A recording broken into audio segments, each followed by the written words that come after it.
Было увеличено количество анализов, ну а также в Нерюнгри и в Мирном уже лаборатория тоже начинает работать.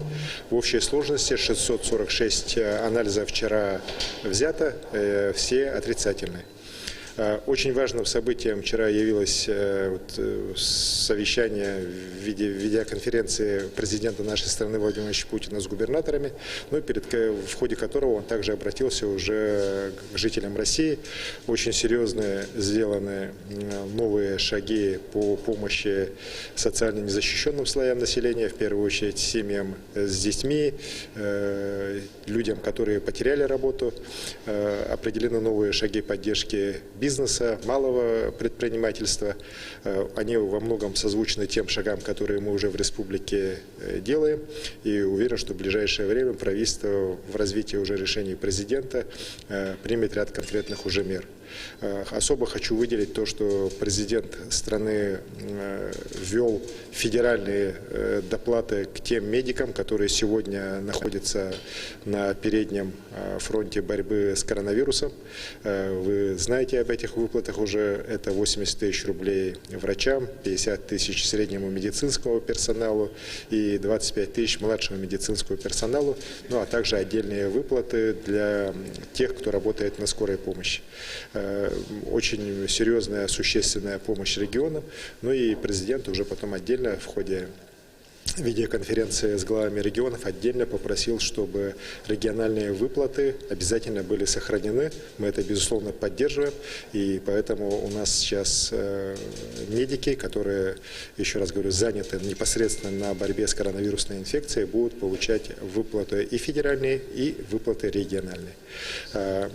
Также я хочу сказать, что, конечно же, особое внимание президент уделил тому, чтобы, несмотря на серьезную такую эпидемическую ситуацию, в каждом регионе ситуацию смотрели, исходя из складывающейся обстановки, и не шли по пути ограничения экономической деятельности, транспортной составляющей.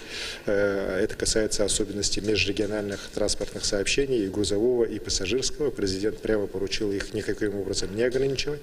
И, конечно, с этой точки зрения мы и будем дальше работать. Что касается обстановки по режиму самоизоляции, то, как я и говорил, выводы мы будем делать в пятницу, завтра, на заседании нашего оперативного штаба, исходя из той обстановки, которая сегодня у нас в целом складывается. Хочу сказать, что режим самоизоляции надо соблюдать.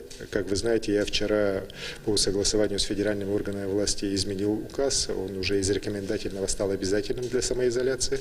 Много вопросов о каких-то там спецпропусках на транспорт и так далее. Так мы пока не видим необходимости введения спецпропусков, но еще раз говорю, что те категории лиц, которые в обязательном порядке должны быть самоизолированы, это в первую очередь касается лиц старше 65 лет, лиц с хроническими заболеваниями, также лиц, прибывших из-за границы в республику и прибывших уже из других регионов нашей страны.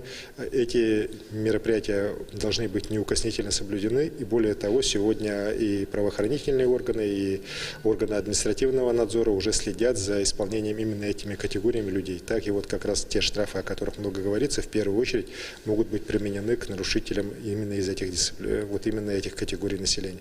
Но в целом, еще раз говорю, работа будет усиливаться, и в том числе по режиму самоизоляции после выхода указа сейчас работа идет. Поэтому, еще раз говорю, ситуация в стране далека от благополучной. Мы каждый день уже имеем рост более чем 1000 заболевших в целом по стране.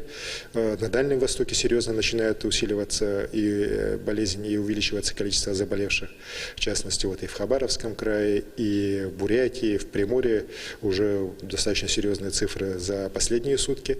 Поэтому расслабляться никак нельзя. Надо, еще раз говорю, самое главное – это соблюдать режим самоизоляции. Больше находиться дома, из дома выходить только в случае крайней необходимости. Это в первую очередь забота о здоровье и лично вас, дорогие якутяне, и ваших родных и близких. Поэтому это соблюдение крайне важно в эти дни.